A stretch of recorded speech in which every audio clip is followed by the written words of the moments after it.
Hey there, future programmers! Ready to dive into the world of C programming? Today, I'll guide you from the basics to advanced concepts, so by the end, you'll be well on your way to mastering C. First off, what's C all about?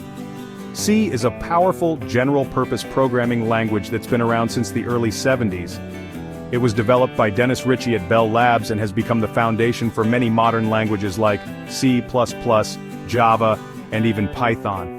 Now let's talk about the edit, compile, link, execute cycle. Think of it as a four-step process to bring your code to life.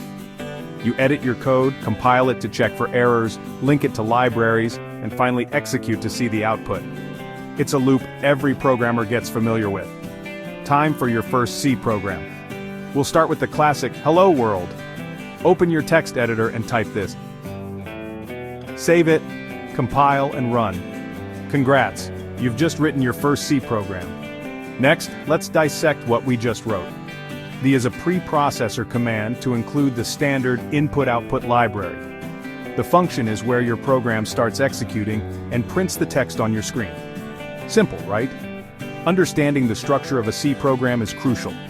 It typically includes preprocessor commands, functions, and variables.